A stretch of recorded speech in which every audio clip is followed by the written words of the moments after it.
these beans are more. Hello, my name is Fred Cummings. I'm the manager of the Plant Materials Center. This is my fourth growing season, about 4 years. Well, my first question to somebody that would ask me that, I would say, well, what is it about your soil that you think is unhealthy? First, what is the, there's inherent properties of the soil that that we might not be able to address, with my experience on the Plant Materials Center here, we have some sand lenses that come up here that we, despite our best efforts, we're not seeing, that soil is going to look unhealthy due to the inherent characteristics of that soil. And so we have seen, so I would want to make sure if somebody is saying that they have unhealthy soil, I would want to know what the underlying condition is, and what is causing that, that perception of this soil is unhealthy. Is this something that we can? Is this a parameter that we can affect change on, or is this an inherent property? The elimination of disturbance to the greatest extent possible has probably been the biggest the practice that has led to the biggest change. The other change that has happened on this soil is that it's had this particular plot that we're looking at has had something growing on it. If plant growth is possible due to air temperature, we've had a plant growing in it. So this soil has been covered by an actively growing plant for as many days as is physically possible, and I would say that by having having plants growing as long as possible is our second practice that's improved it.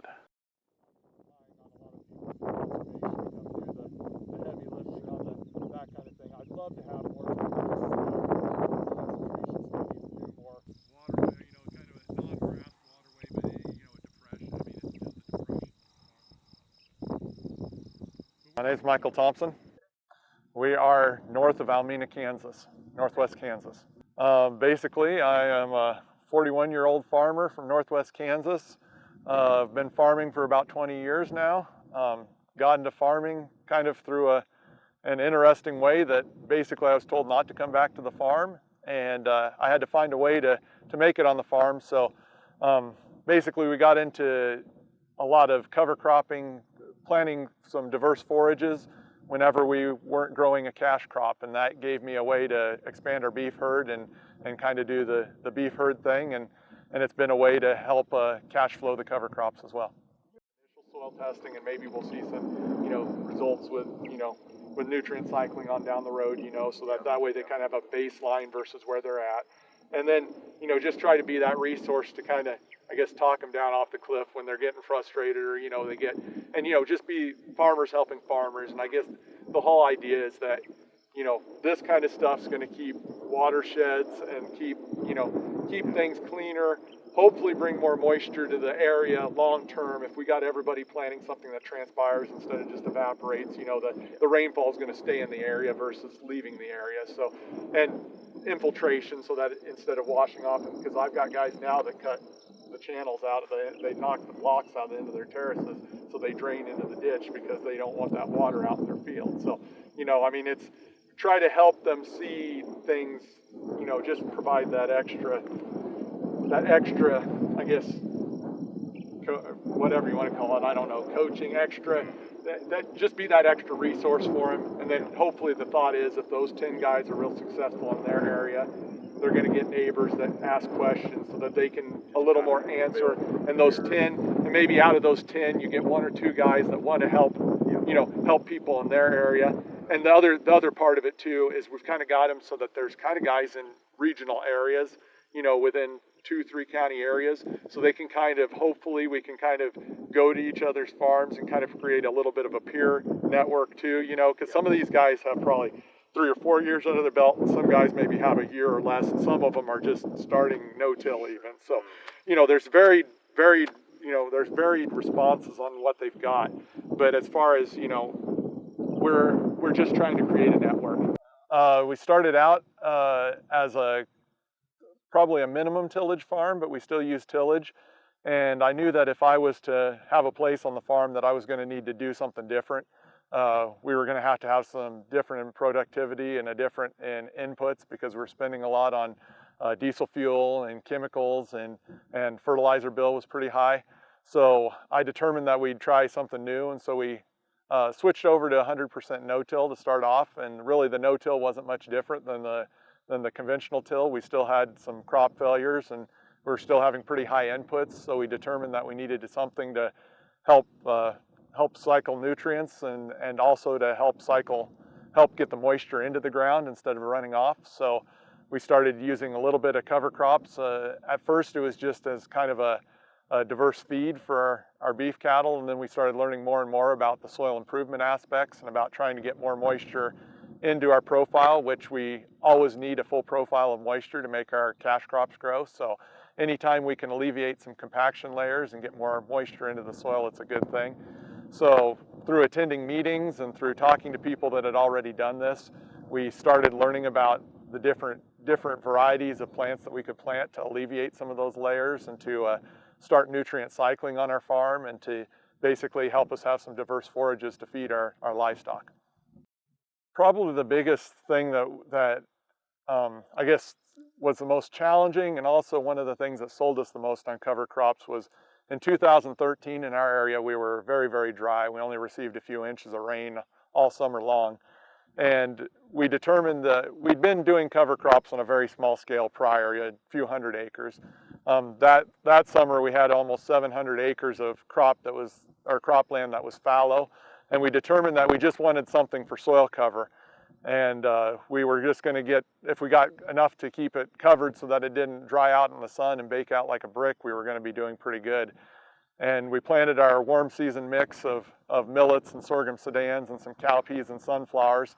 And that turned into, instead of just being ankle high or knee high like we hoped to for some ground cover, all of a sudden it got to be chest high to head high on me, and we got really good growth. And that summer we actually had moisture underneath all that canopy. We'd actually kept enough moisture and kept it from evaporating that we had enough moisture. We could actually plant some winter wheat into that fall. And so we actually kept more moisture in our system that year, and that was the first year that I felt that, as dry as we were, that cover crops really, it sold me on the fact that the cover crop's really working. For people that are first adopting or first starting out with cover crops, I'd say start small. Try 3, 4, or 5-way blends. Don't overwhelm yourself with 20 and 30-way mixes right off the bat. Try to learn what plants work and what don't work. Definitely plant within a budget. Have a budget of what you want to spend on seed, and then try to find the seeds that will alleviate your problems. Whether you need more ground cover, you need to plant something that'll give you ground cover, or if you need more compaction relieving, you need to plant something that's got a tap root, that's got an aggressive root system that'll open the ground up. Or you can have the mix of both, but you need to really go out there, and probably the first thing it starts with is just a shovel and digging in your soil and seeing what your soil needs, seeing where there's compaction layers or what's limiting in your field, and once you get the ground cover started on top, and if you get the water infiltrating into your ground, then you can start using some moisture to grow the cover crop and still have enough moisture left over to grow a cash crop afterwards. So it's kind of a system that builds, and I'd say don't give up after the first year. Really find a piece of ground, whether it's just a few acres, but really stay after it for 3 to 5 years. And at the end of 3 to 5 years, you'll definitely see where you've planted the cover crops. It'll be much improved. So don't just jump into it for 1 year. Really start off on a scale that you can really devote a few acres to it and really learn from the practice, and go out there and don't be afraid to dig and try to learn what you're doing, and don't be afraid to go to meetings or events that are held, to learn more about the practice, where there's other local farmers that are willing to kind of coach you or help you along the way too. So as far as, I guess I'm pretty devoted, and that's why we're here today talking about cover crops, is that I really feel like cover crops and no-till and good soil stewardship really pays dividends in the end, because our land is our most important resource. Because whether you're ranching or whether you're farming, or if you're doing both, you know, everything starts with a soil resource. If you don't have a good soil, you're not going to be able to grow the grass, or you're not going to be able to grow the crops, or grow the forage that you need for your livestock, or or grow the cash crops that you need for your operation. So I look at it as investment. Like I said, maybe a couple or 3-year investment over time, but you know, you're investing in the future and the future productivity, and it can help in ways like nutrient cycling can help you, you know, either cut your fertilizer bill or make your fertilizer dollars go further. More bushels per pound of nutrients applied. It can also help you during dry times, having a full profile to get through those dry times, not having to wish for the next rain, knowing that your roots are going down into moisture in the subsoil and getting through to the next time. And I guess I'm passionate about it because I wouldn't be here farming today if it wasn't for, you know, farming in a different manner. You know, for cover cropping, it's made us profitable enough. Both my brother and I both have been able to come back and join the operation and help our father farm. So without that, we probably, neither one of us would have been down that path. Both of us had off-farm jobs at one point, and you know, working off the farm you know, never thought farming was in our future. So really, I guess I owe it to the fact that I'm farming right now. Well, on the conservation board, I decided that, you know, the last couple years I felt like I probably should be there, you know, trying to help people get, you know, a little more conservation minded and try to grow the no-till and cover crop acres in our county. I just felt like I had a few people that I knew that were on the board that were trying to go in that direction. I felt like I could be a help and assistance to helping the county with, you know, growing the better stewardship in our county, and also I felt like we could offer some more learning opportunities in the future through some field days and stuff. So I guess I just got on to try to help others and try to make it a better place, because the more my neighbors succeed, the more it's going to help me succeed too. You know, with rainfalls and with growing better crops, we're all going to help each other out and succeed better in our counties. The local conservation board is really the grassroots where it starts.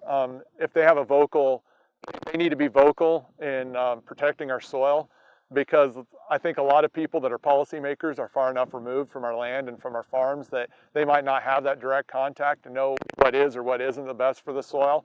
And as local producers and people on our conservation board, we can actually not only be the beacons or the guides that show what stewardship is, we can also be vocal and help others learn what good stewardship means, and what it means to, especially to water quality, and a lot of our issues with water quality and groundwater quality. So look at the steps that they're taking in their management of their soil.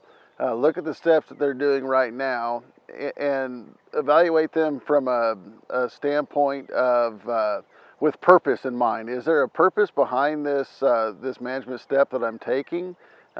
Or is this something that I'm doing because this is the way it's always been done? And so when you to have a specific, in order to effect a change, you need to have a purpose. You know, there's a purpose in mind of your change, and to not try something just because somebody said it's, you know, have a documented reason to make that change. And then the same thing, you would want to have a good reason to make a change. You also need to have a good reason to continue what you're doing.